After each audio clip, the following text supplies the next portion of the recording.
Hola, hola, muy buenas tardes. Bienvenido al canal donde quiera que estés. Espero que estés bien. La inmigración ha sido una opción o una necesidad de pueblos debido a la búsqueda de la felicidad, sobre todo en regímenes totalitarios como Cuba, que la inmigración empieza técnicamente después de 1961, cuando Fidel declara el carácter socialista de la Revolución Cubana, donde se declaró comunista después que había prometido al pueblo hacer elecciones libres y que no iban a querer ningún cargo político. Técnicamente se robaron el país, expropiaron. Venezuela, a su vez, en los últimos 5 años ha tenido más de 8 millones de migrantes huyendo del régimen de Nicolás Maduro, entablado por el dictador Hugo Chávez, quien también siguió las mismas políticas de Fidel Castro, expropiando propiedades y desalojando empresas y robándose técnicamente también el país. Han llevado esos dos países en la misma ideología socialista a una pobreza extrema, donde estos ciudadanos cubanos, y me incluyo, y venezolanos han tenido que prácticamente salir huyendo del lugar donde nacieron, dejando su pasado, su tristeza, sus victorias, sus logros.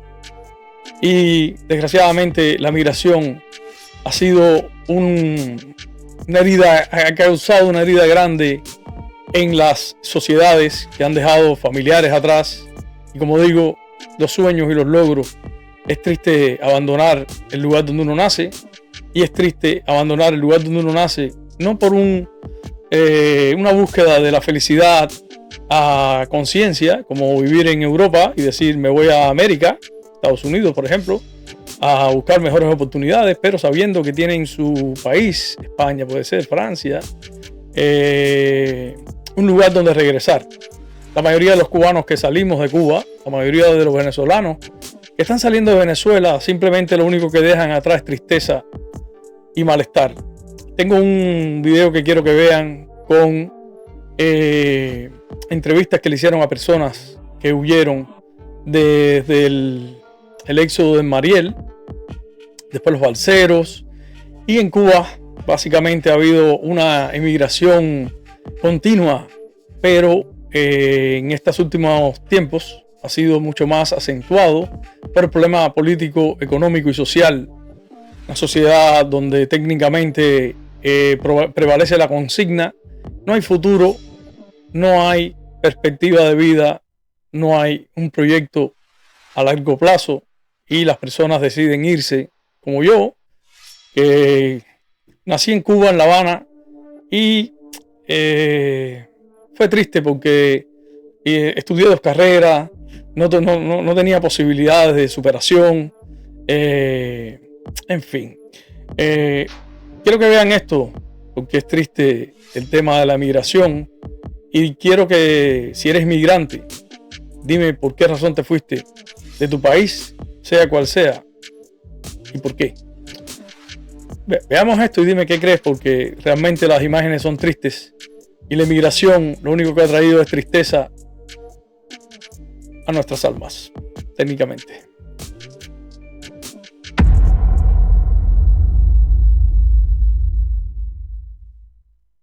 Bueno, pues figúrese, el tiempo lo pasaba haciéndole trabajo voluntario a ellos cuando me necesitaban, gratis, porque ahí se tiene que trabajar gratis, como que hice ya. La cañona, la casa. Ir a la caña los domingos, ir a la caña los lunes, aquello es un... Bueno, cuando Castro llegó al poder, lo que empezamos a pasar es una miseria espantosa. Y vaya, por favor, eso... todo lo que pueda decir es poco.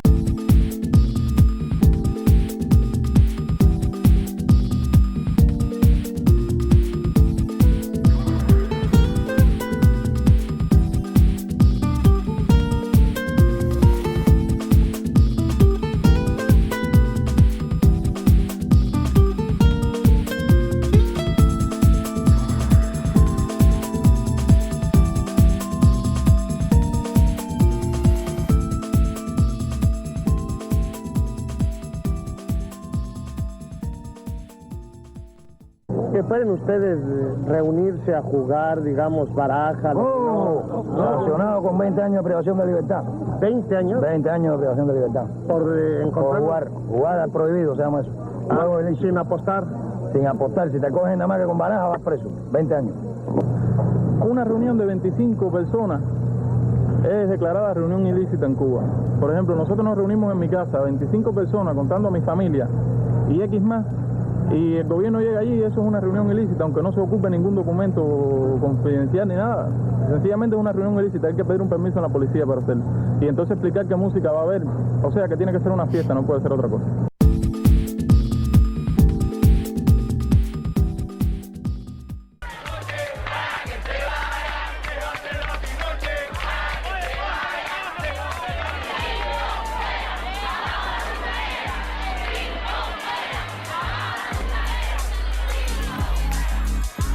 La mujer, en este caso las muchachas jóvenes que pasamos para el preuniversitario, que pasan para la Universidad de La Habana, hay un lema que dice claro y bien puesto en todos los lugares de que la universidad es solo para los comunistas. Entonces aquellos que no sean comunistas y que no tengan, en sí no le hagan daño al gobierno porque es que no está de acuerdo con esto, no pueden entrar a la Universidad de La Habana. Para entrar a la universidad hay que ser comunista y hay que ser revolucionario y no puede... Tiene que tener ideas revolucionarias, si no, y todo el mundo no tiene derecho a entrar a la universidad. Tienes que entrar con un carnet, si no, no puedes entrar. Tienes que coger un tecnológico y malamente.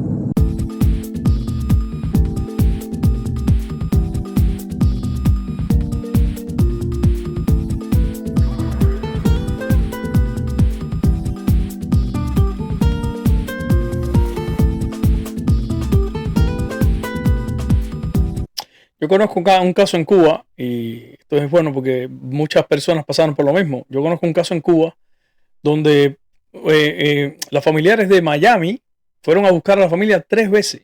Y estando en el Mariel, después de esas personas haber vendido todos los muebles y haber dejado todo listo para irse, después de 3 veces la familia le llenaron el barco de personas que no eran la familia y esas personas se tuvieron que quedar en Cuba. Eso pasó.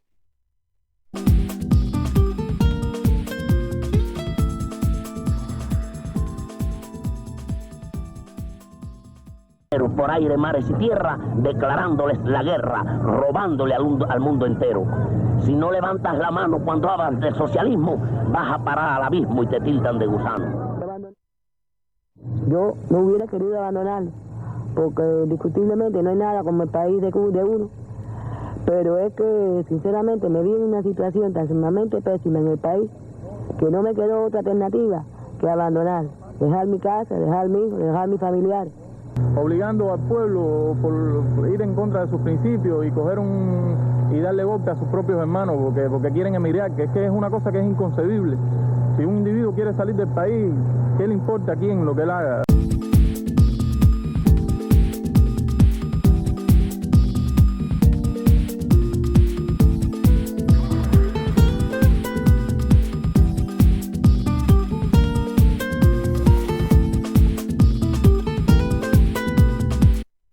Ahí en ese caso, recuerdo, yo tenía 7 años, pero sí recuerdo cosas y cuentos que escuchaba después. Y esa fue una época donde el régimen castrista puso al pueblo contra el pueblo. Los que se iban simplemente por no pensar igual, por querer una vida diferente, una prosperidad fuera del sistema socialista, simplemente eran tildados de gusano. Eso es un apodo que llevamos muy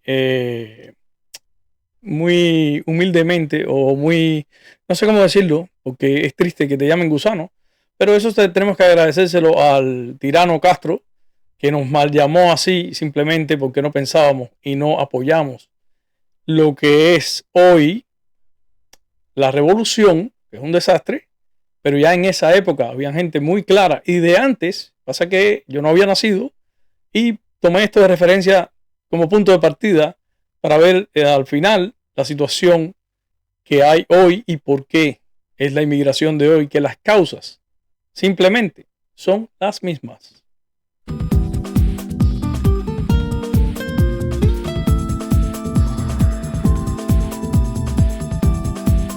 Otra cosa, quiero remarcar algo. Increíblemente, todos estos éxodos fueron con administraciones demócratas. En esa época fue Jimmy Carter, en el 94 fue con Bill Clinton, y así sucesivamente, para rematar en el 2024, hoy, desde el 2020, en la administración de Joe Biden. Todas demócratas.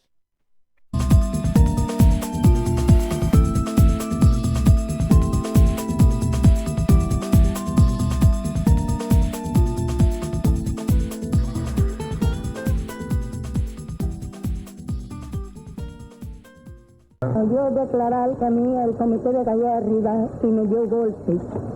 El comité me dio mucho golpe, me llevó 3 cuadras a darme golpe. La mayoría de los jóvenes cubanos. Eso que dijo la señora es real.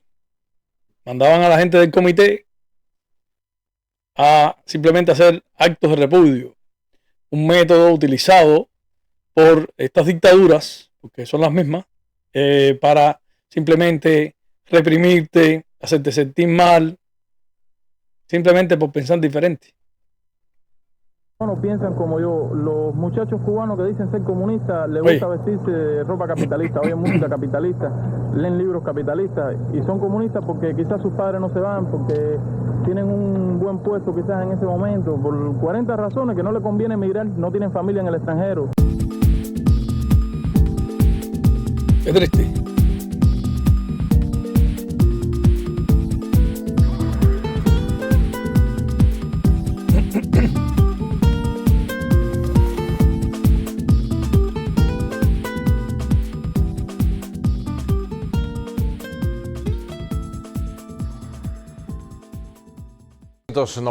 Fue...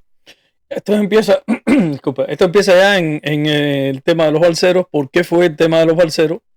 Y fue a raíz del Maleconazo, un evento que fue, creo que pasó el 13 de agosto, algo así, en La Habana, donde hubo muchas revueltas, y recuerdo esa época, porque ya era un muchachón, y realmente sí, recuerdo que rompieron tiendas y hubo un tipo 11 de julio. Lo que pasa es que había otra mentalidad. En Cuba en esa época estaba Fidel Castro y decidió salir a la calle a darse un baño de pueblo. Técnicamente se controló en esa época, pero eso trajo como consecuencia una válvula de escape que ayudó al gobierno cubano a liberar un poco la presión y trajo como consecuencia miles de muertes en el estrecho de la Florida. Veamos. Fue un año crucial en la historia del pueblo cubano. El hundimiento del remolcador, 13 de marzo, el Maleconazo y posteriormente el éxodo de los balseros. Elementos que explora Luis Guardia en la tercera parte de esta serie especial producida por Martín Noticias. Cuba, la historia del éxodo. Gracias a Martín Noticias, muy buen trabajo. Y Diario de Cuba.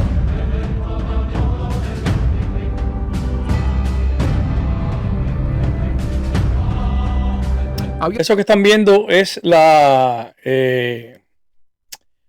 cuando cayó el muro de Berlín, que gracias a Dios liberó a Europa, todos esos países que estaban colonizados por el socialismo, gracias a Rusia o a la Unión Soviética en esa época, se liberaron, países que hoy son prósperos, han aumentado su PIB impresionantemente, países que no quieren saber nada de socialismo, aunque hay tendencias izquierdistas.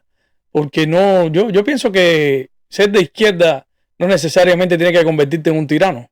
Tener ideas, supuestamente, lo que usan ellos que es la ayuda social y eso son ideologías. Simplemente ahora volverte un tirano, apoltronarte en el poder y esclavizar a tu pueblo, eso sí no tiene perdón, eso es una tiranía. Han pasado 5 años de la caída del muro de Berlín en Europa y del comienzo del llamado período especial en Cuba.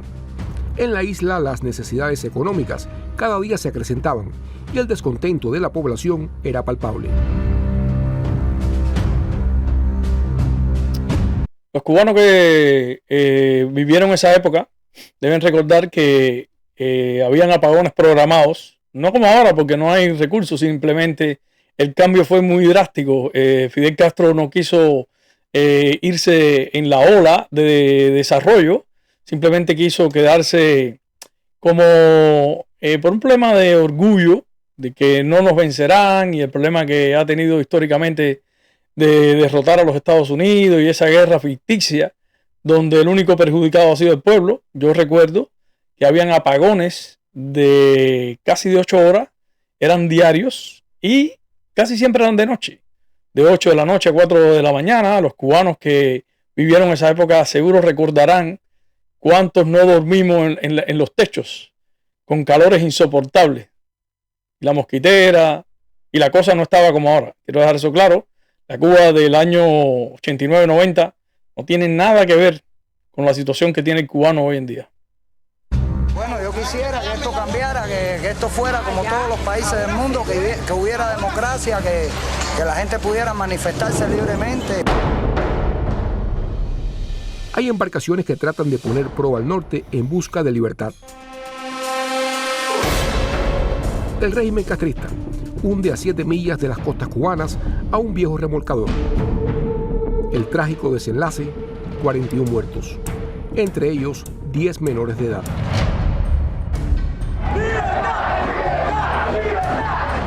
El 5 de agosto de 1994 en La Habana, cientos de cubanos se lanzan a las calles exigiendo libertad. Un episodio que la historia recoge como el maleconazo.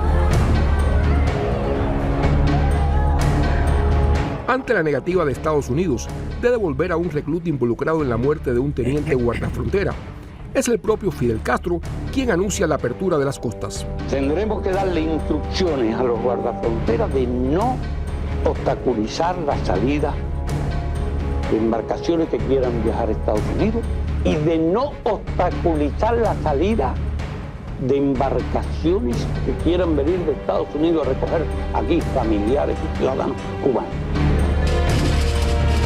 Miles de cubanos se lanzan al mar en rústicas e improvisadas embarcaciones. Washington realiza un cerco naval por el norte de la isla y transporta a la base naval de Guantánamo a los balseros recogidos en alta mar. Cuba y Estados Unidos pactan un protocolo mediante el cual Washington se responsabiliza de otorgar al menos 20,000 visas anuales y devolver a la isla a aquellos cubanos que sean interceptados por la Guardia Costera estadounidense. Esto marcó otra historia. El tema de las 20,000 visas fue una solución que dio Bill Clinton cuando se le llenaron las bases. Se llenó la base de Panamá, se llenó la base de naval de Guantánamo. Los puentes, en muchos puentes aquí en Miami hicieron como refugios donde pusieron a muchos cubanos. Casi lo mismo que el Mariel. Lo que pasa es que esta vez hubieron muchas muertes. Muchos cubanos perdieron la vida cruzando el estrecho de la Florida. Encontraron muchas balsas vacías, cuerpos desmembrados por los tiburones. Fue triste, la verdad. Y el acuerdo en que llegó el gobierno norteamericano con el régimen castrista fue otorgar 20,000 visas anuales. Lo que pasa que también a raíz de eso vino el bombo. Mucha gente vinieron por el bombo, el sobre amarillo, que típicamente fue otra válvula de escape que aflojó la presión, y como siempre el régimen se salió con las suyas porque el gobierno norteamericano nunca tuvo la determinación de resolver ese problema de una vez por todas, y hoy estamos sufriendo las consecuencias. Dando lugar al comienzo de la comúnmente conocida ley de pies secos y pies mojados. ¡Libertad! ¡Libertad! Yo soy beneficiario de esa ley. Yo recuerdo que cuando llegué a una isla, fue en Islas Marquesas, en el año 2000, llegamos un grupo y ya en esa isla había un grupo de personas. Recuerdo que andaba con mi hijo de 1 año y a lo lejos se veía un velero. Ese velero era de un americano de North Carolina, y esto lo sé porque había un muchacho en el grupo, éramos como 30 y tantos en los dos grupos, que llegamos a esa isla, a las Marquesas, en la Florida. Una isla que está muy, como a 30 millas de Cayo Hueso, imagínate. Una islita que está bien lejos. Recuerdo que ese señor vino en una balsita con un motor, y había un muchacho que hablaba inglés. Afortunadamente era profesor de inglés y más o menos pudo comunicarse con el señor. Lo que pasó fue que el señor nos dijo que no podía tener contacto con nosotros, pero nos llevó agua, y él mismo llamó, parece por un teléfono satelital, a la Guardia Costera. Aproximadamente en media hora empezaron a pasar los helicópteros de Telemundo, de la Guardia Costera. Llegaron los guardacostas, te leen los derechos. Tenías que estar en tierras secas, no podías estar en el agua. Y entonces ellos te leían los derechos, te daban la oportunidad de regresar libremente sin que tomaran, ¿cómo se llama? Ningún tipo de represión, ningún tipo de medida. Lo que pasó fue que nadie aceptó y el protocolo era, ya entonces el señor te decía, bienvenido a los Estados Unidos, donde venían después en lanchas, te recogían, te montaban en un barco madre, te llevaban a, ¿cómo se llama? Te llevaban a Cayo Hueso, ahí te montaban en unos vanes y te llevaban al INS, una oficina que hay en Miami, por la calle 8, donde te tomaban las huellas y te registraban. Después te mandaban a Cron, donde 24 horas después te entregaban a los familiares, pero no ahí, te entregaban a los familiares en una iglesia. Habían ciertas iglesias que trabajaban en cooperación con el gobierno, o sea, con inmigración, para hacer ese tipo de proceso, donde te daban ya la documentación, los papeles. Sé lo que estoy hablando porque yo viví eso. Mucha gente debe estar diciendo, no, a mí me pasó lo mismo. Y básicamente eso fue lo que pasó. Ley, pie seco, pie mojado. A raíz de los balseros del 94, estoy hablando del año 2000 que llegué yo aquí a Estados Unidos. ¡Libertad! ¡Libertad! ¡Libertad! ¡Libertad! ¡Libertad! ¡Libertad! ¡Libertad! En Guantánamo, unos 38.000 cubanos esperaban la autorización para ingresar a territorio estadounidense. Tras un año de agonía, se materializa la entrada de los refugiados cubanos. Según datos del Servicio de la Guardia Costera estadounidense, unos 50.000 cubanos escaparon de la represión castrista en 1994.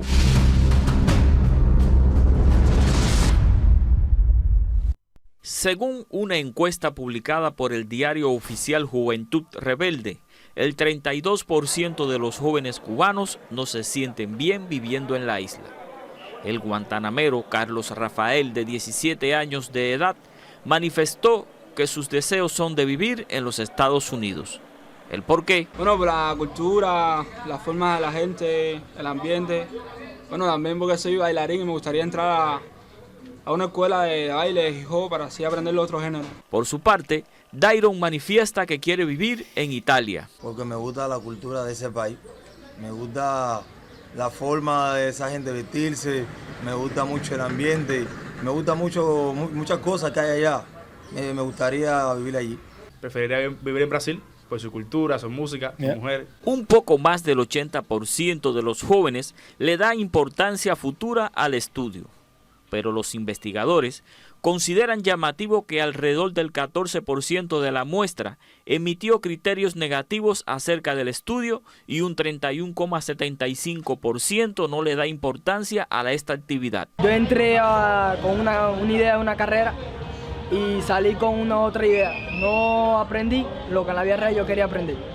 En el capítulo laboral se observa que aquellos jóvenes cuyos padres trabajan en entidades estatales dan más importancia a las posibilidades de superación y desarrollo profesional, mientras que los hijos de los que trabajan en el sector privado tienen mayor interés en que se les permita ganar bastante dinero y viajar al extranjero.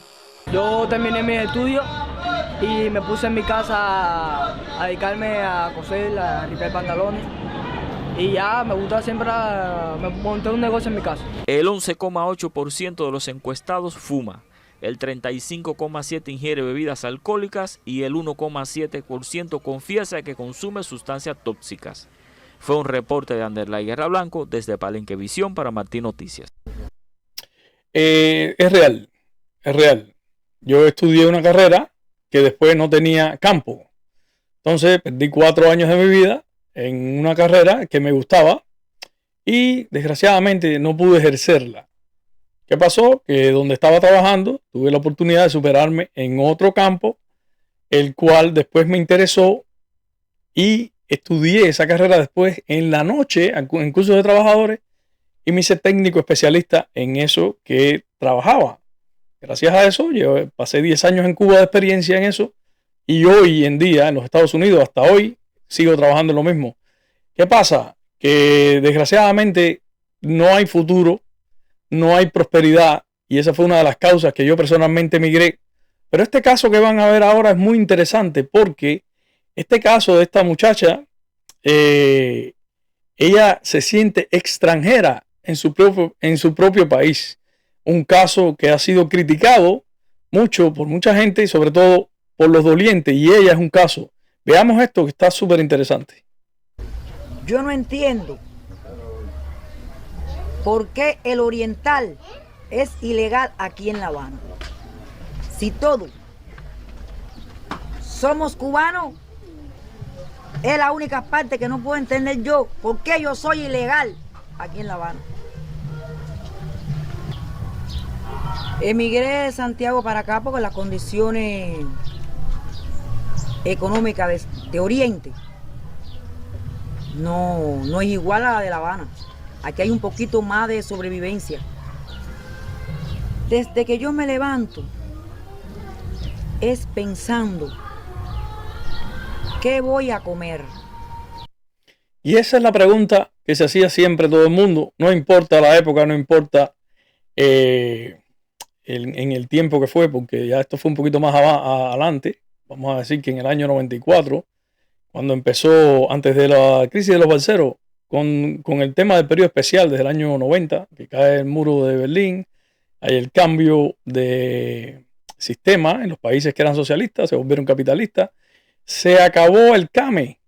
El CAME era como una asociación entre países socialistas donde Cuba, por ejemplo, daba 3 sacos de azúcar y Rusia, o sea, la Unión Soviética le daba petróleo, otros países daban otra cosa y así vivían en el cambalache y así resolvían los sistemas. Cuando la dictadura castrista se quedó sola, que no tuvo de dónde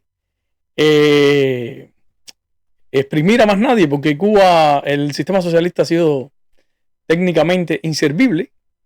El sistema castrista se quedó solo y a partir de ahí empieza toda una serie de degradación social y económica y llegamos a estos resultados donde hoy Cuba simplemente es un país que no produce nada y la gente está desesperado. Incluso personas se han ido de Cuba a otros países y personas dentro de Cuba han emigrado a otras provincias como este caso, y técnicamente el tema es que en Cuba no importa dónde estés, si un poquito mejor, un poquito peor, la solución, o sea, la situación del cubano es crítica, como el caso de esta señora. Y salgo a mi trabajito, a limpiar una casa, a lavar en una casa. Una persona normal puede trabajar en una peluquería, puede limpiar un piso, puede lavar. Para mí no, porque lo tengo que hacer con dificultad. Y eso me hace sentir un poco... Vaya, me hace sentir triste en la vida.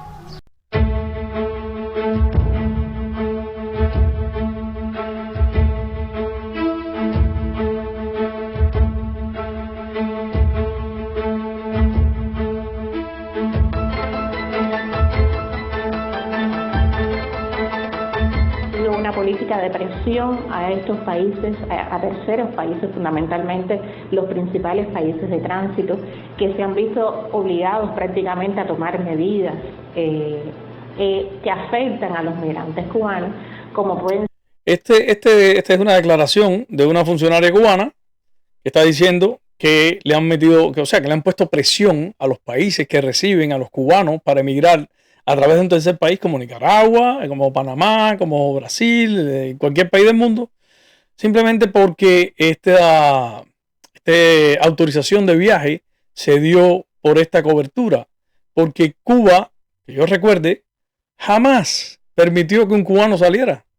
Él solamente viajaban delegaciones diplomáticas si ibas a algún problema de trabajo y te verificaban impresionantemente. Si no eras del partido no podías salir de Cuba, si no eras de la juventud no podías salir de Cuba. Yo soy un caso de eso también. Pero básicamente, a raíz de la situación de la presión que había en Cuba, empiezan a liberar las visas.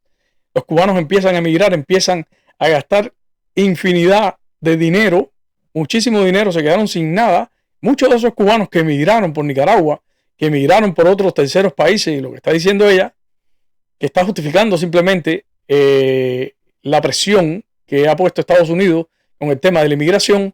Desgraciadamente, muchos de esos cubanos que viajaron, los deportaron, perdieron todo y ahora están en Cuba sin nada.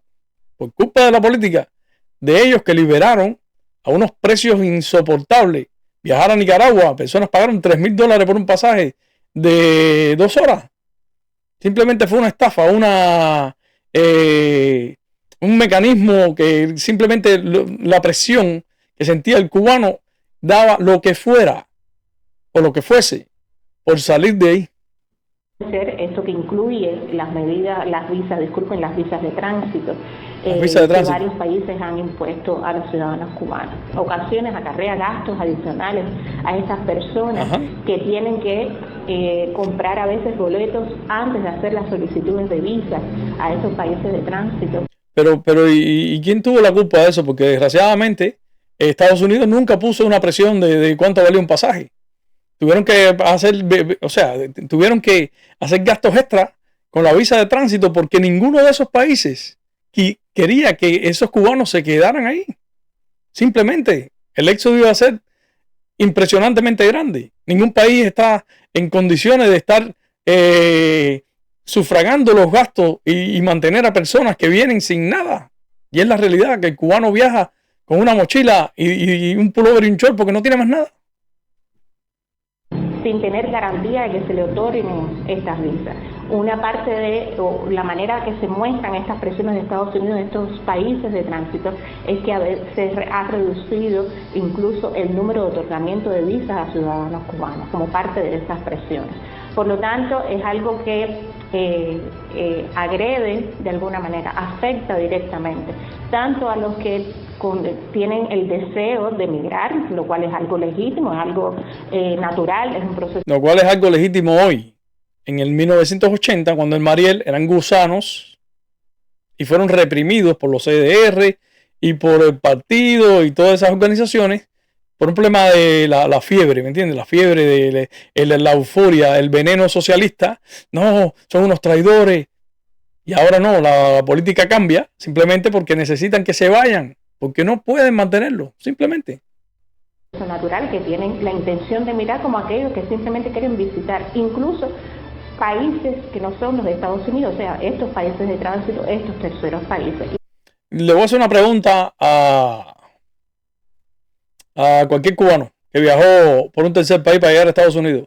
¿Quién realmente le interesó ir a Nicaragua a ver los volcanes y virar hacia atrás? Porque los pasajes eran one way. Y si los obligaban a sacar ida y vuelta era simplemente para robar el dinero. Y tienen limitaciones para hacerlo.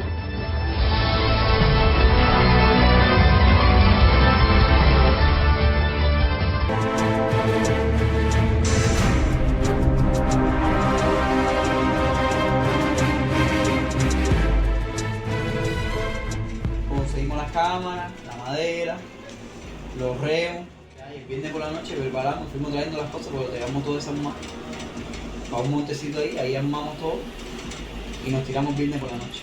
Según datos de la Oficina de Aduanas y Protección Fronteriza estadounidense, en el pasado mes de julio más de 15,000 cubanos fueron inspeccionados por ese cuerpo militar. La cifra computa 196,000. Esta es la cifra ya oficial, real, desde octubre del 2023 hasta julio del 2024. Quiero separar esto porque este es el reporte final, hasta julio del 2024, de la cantidad de cubanos que han emigrado simplemente en 6-7 meses. 196,567 cubanos abandonaron la isla, que esos son los que han registrado. Yo me imagino que son más. Vamos a ver esto completo, porque aquí está la nota final que cierra ya el reporte de este video. Según datos de la Oficina de Aduanas y Protección Fronteriza estadounidense, en el pasado mes de julio más de 15,000 cubanos fueron inspeccionados por ese cuerpo militar. La cifra computa 196.567 en el presente año fiscal, es decir, desde octubre de 2023 hasta julio del presente año. De mantenerse esta tendencia, es decir, unos 15.000 cada mes, pudiera romperse el récord del 2022, cuando 224.607 entraron por todas las fronteras. Analizando los datos, se aprecia que por el área de Miami, en estos 10 meses de 2023, más de 54.000 han llegado, más de un cuarto de la cifra total a Estados Unidos, en su gran mayoría por el llamado parol humanitario. Se estima que unos 110.000 cubanos se han beneficiado del mismo. Tras las masivas protestas antigubernamentales de julio de 2021, el régimen castrista divisó en la migración la solución a la crisis socioeconómica y política. Siempre pasa lo mismo. Cada vez que hay una crisis, ¿cuál es la solución? Abro, libera la presión y la gente escapa. Simplemente, al final, es una inversión para el gobierno cubano, la dictadura, porque siempre han visto al cubano que emigra como un cajero automático. Si no regresa a ver a la familia, siempre va a mandar dinero porque no va a permitir que su familia pase hambre. No importa cómo pienses, el cubano tiene esa característica, la familia está primero. Nicaragua, en noviembre de ese año, estableció el libre visado para los cubanos que emprendieron desde Managua la travesía por tierra al norte.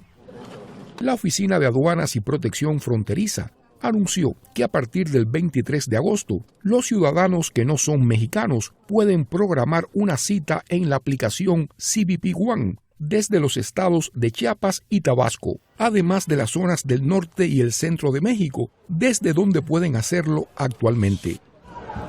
La frontera sur del país azteca ha enfrentado en los últimos años grandes flujos migratorios. Localidades como Tapachula se han visto afectadas por el estancamiento de extranjeros que esperan un salvoconducto para seguir camino al norte y posteriormente cruzar a Estados Unidos. Según cifras oficiales de la Oficina Nacional de Estadística e Información de Cuba, al cierre de 2023, 1.25 millones de cubanos permanecían fuera del país desde 2021, es decir, no habían regresado, por lo que la población actual cubana podría haber descendido un 10% en los últimos 3 años. Imagínate. Luis Guardia, Martín Noticias. Y básicamente se va a quedar vacía. Porque mientras el cubano está pensando en cómo irse para mejorar, los dirigentes que realmente no tienen ninguna necesidad, en lo único que piensan es en engordar y en trazarse planes, medidas, te convocan a la resistencia creativa de Canel. Y desgraciadamente Cuba es un país sin futuro, un país en fuga, un país donde el éxodo es la única solución para los cubanos. El socialismo no sirve y lo único que te va a salvar es la democracia y la libertad. Nada, déjame tu comentario, dime qué crees. Es triste la situación, pero es lo que tenemos hasta ahora. Nos vemos.